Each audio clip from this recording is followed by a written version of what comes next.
कह रहा है कि एक पत्थर ऊंचाई h से गिराया जाता है, उसी समय एक अन्य पत्थर फेंका जाता है जो ऊंचाई 2h तक पहुंचता है। दोनों पत्थर एक दूसरे से t समय पर मिलते हैं, तो इस t समय की वैल्यू निकालनी है। ठीक है, तो हम इसको ऐसा समझते हैं कि मान लो कि ये हो गया हॉरिजॉन्टल, ये हो गया प्लेन, और एक पत्थर ऊंचाई h से गिराया जाता है, तो h ऊंचाई मान लेते हैं ये है, और यहां से एक पत्थर हमने गिरा दिया। ठीक है, तो जब गिराएंगे तो u बराबर क्या होगा, 0 होगा, और इधर नीचे की ओर पत्थर गिरा देंगे। ठीक है, इधर गिराएंगे, और अगर उसी समय एक अन्य पत्थर फेंका जाता है, मान लो कि ये फेंकने वाला पत्थर ये है, और यहां से किसी u डैश वेग से फेंका जाता है जो कि 2h ऊंचाई तक पहुंचता है। कितना, 2h ऊंचाई तक पहुंचता है। दोनों पत्थर, इसको जब ये नीचे आएगा और इसको हमने ऊपर की ओर फेंका, ये ऊपर जाएगा, तो किसी क्षण क्रॉस करेंगे, एक टाइम पर मिलेंगे। माना कि दोनों पत्थर t समय पश्चात मिलते हैं, माना दोनों पत्थर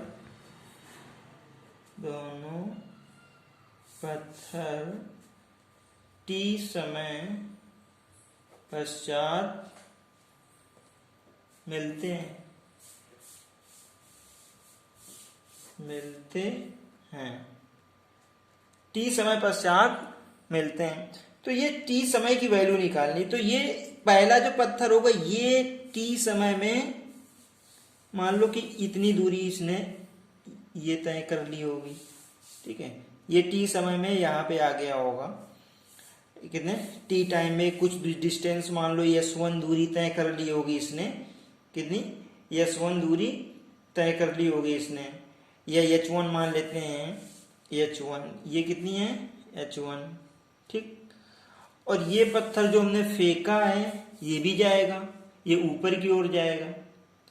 ठीक, तो ये t समय में ये भी मान लो h2 दूरी इसने तय कर ली, h2, तो ये इसको एक्चुअली फिगर नीचे जगह कम बची हुई है, ये तो यहाँ पे मिलेगा, ये ऐसे करके ये h2 इतनी हो जाएगी, ये हो जाएगा तुम्हारा h2।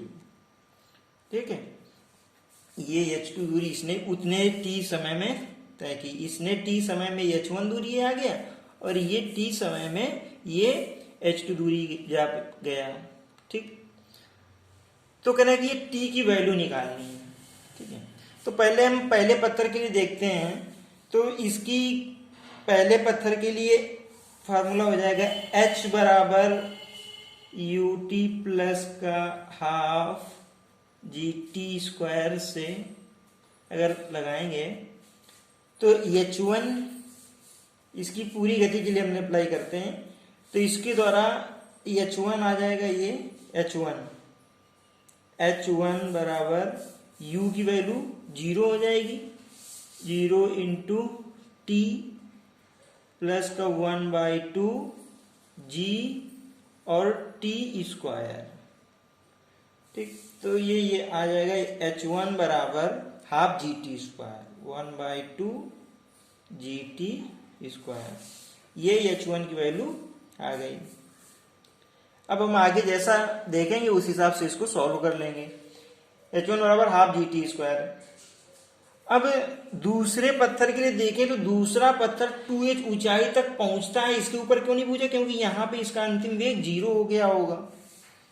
तो ये इसका प्रारंभिक वेग कितना था, इसको निकालने के लिए हम फार्मूला अप्लाई करेंगे, v स्क्वायर बराबर u स्क्वायर, या v स्क्वायर बराबर u स्क्वायर माइनस का 2gh से, v तो हो जाएगा 0 का स्क्वायर बराबर u स्क्वायर माइनस का 2g और h की जगह 2h,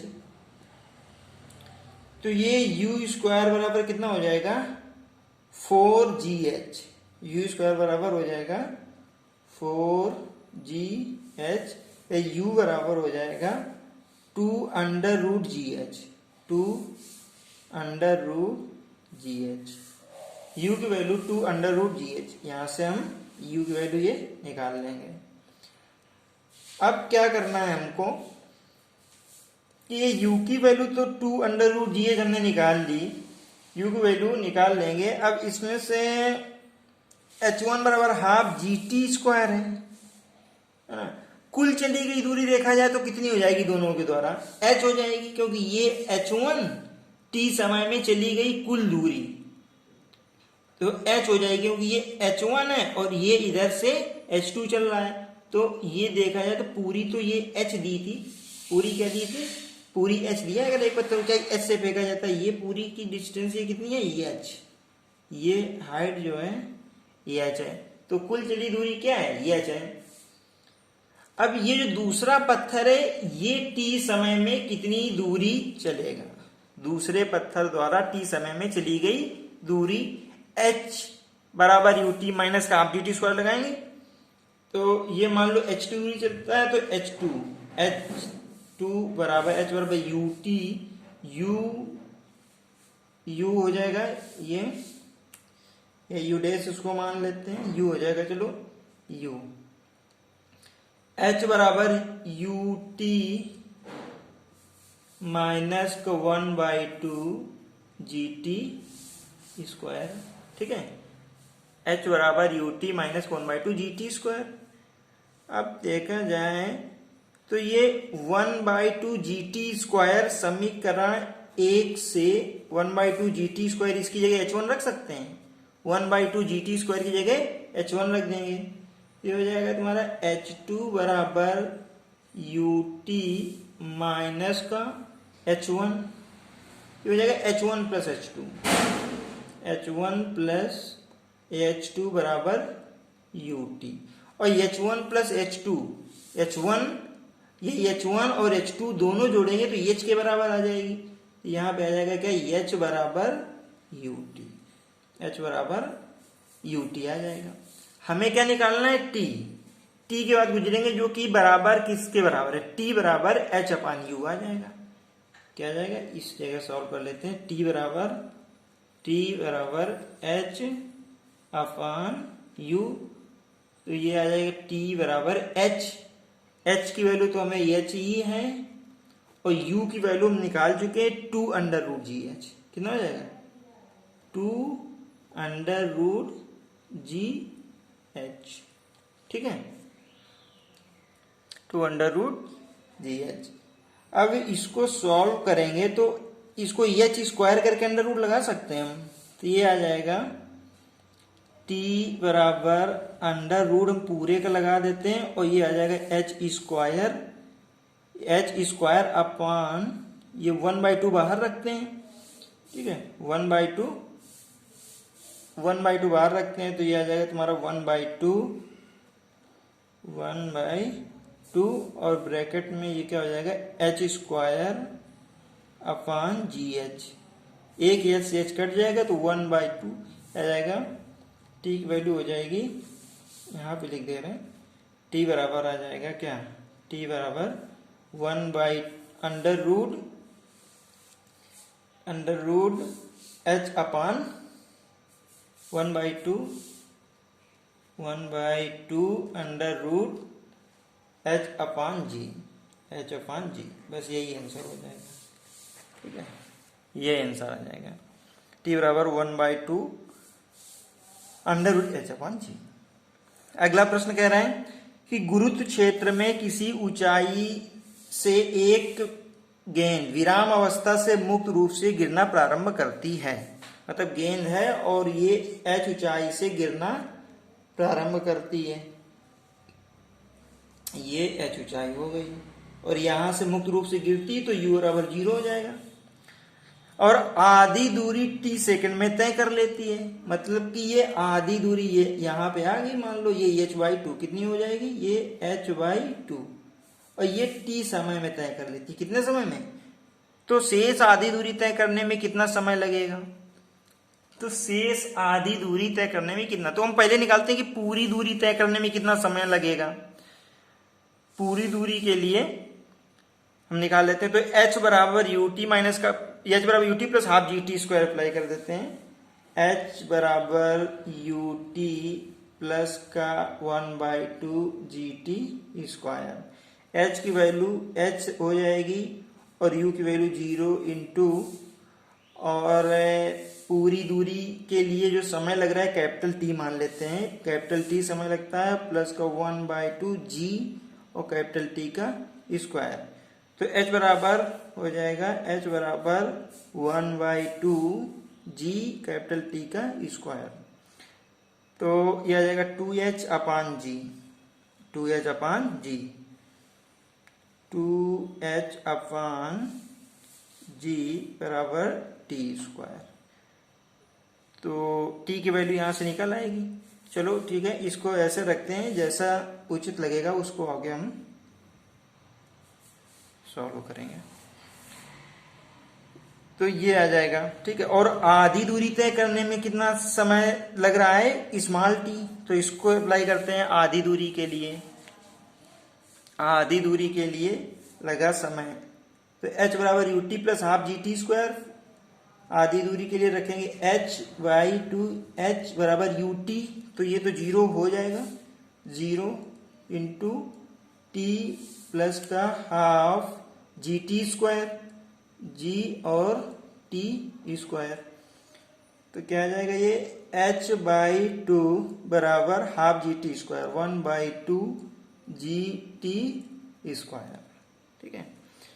तो h/2 बराबर आ जाएगा 1/2 जी टी स्क्वायर। तो ये 2 से ये 2 कैंसिल हो जाएगा, तो ये h अपान जी क्या आ जाएगा, ये h अपान जी बराबर टी स्क्वायर, h अपान जी बराबर टी स्क्वायर। तो ये t की वैल्यू हम निकाल लें, t की वैल्यू फाइंड कर लेते हैं यहां से। तो टी स्क्वायर बराबर इतना, तो t बराबर क्या हो जाएगा, t बराबर हो जाएगा अंडर रूट h अपान जी, t बराबर हो जाएगा अंडर रूट h अपान जी।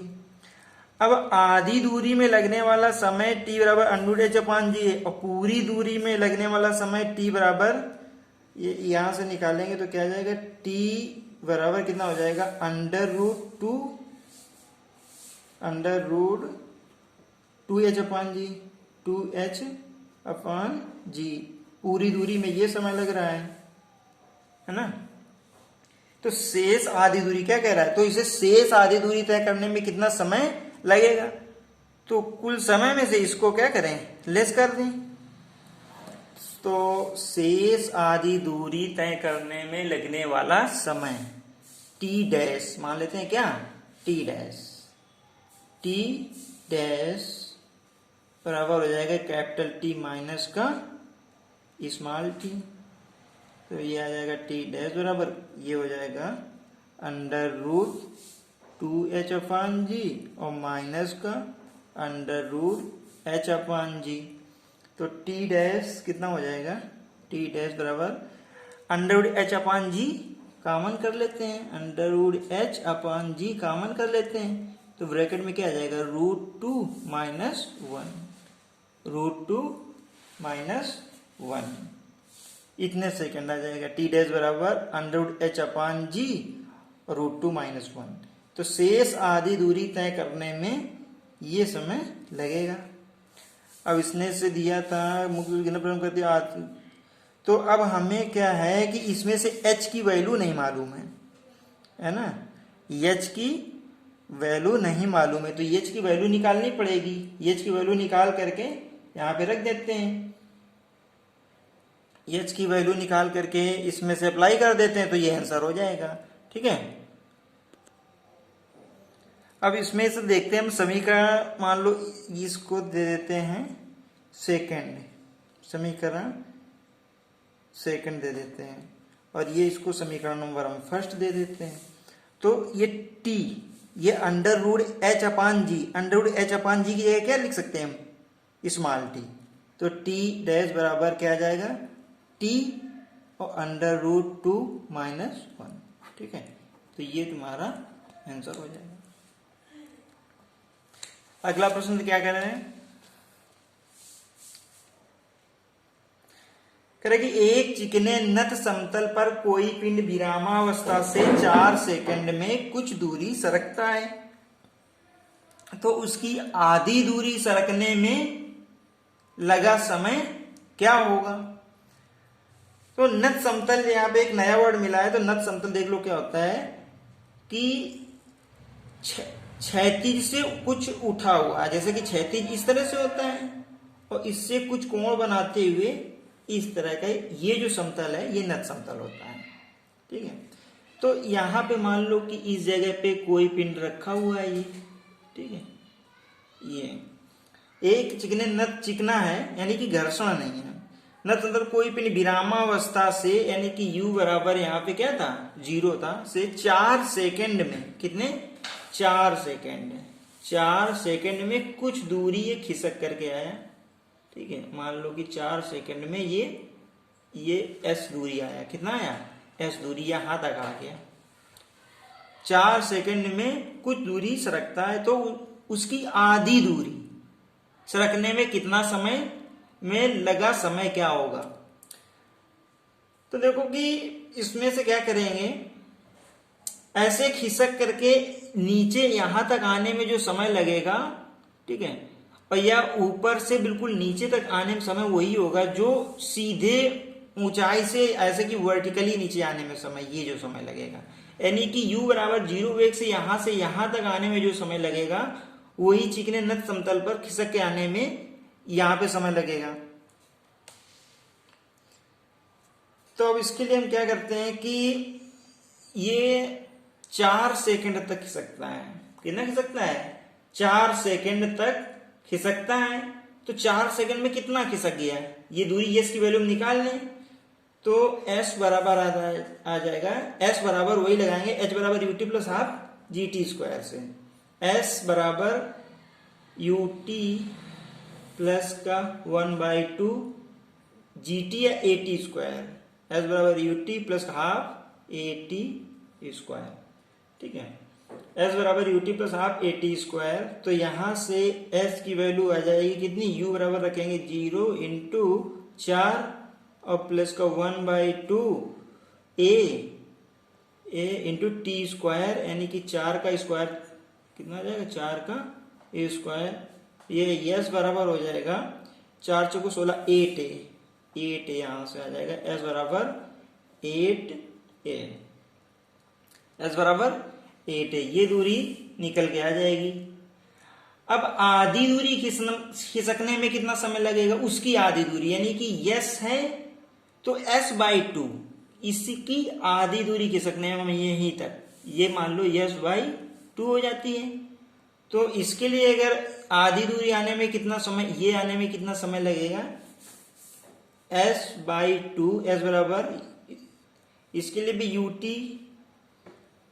प्लस का हाफ at स्क्वायर हो जाएगा, तो s/2 u की वैल्यू हो जाएगी 0 इंटू टी, और t की जगह हम t डैश मान लेते हैं, t डैश, और प्लस का 1/2 a t डैश स्क्वायर, तो ये आ जाएगा s/2 बराबर half a t dash square.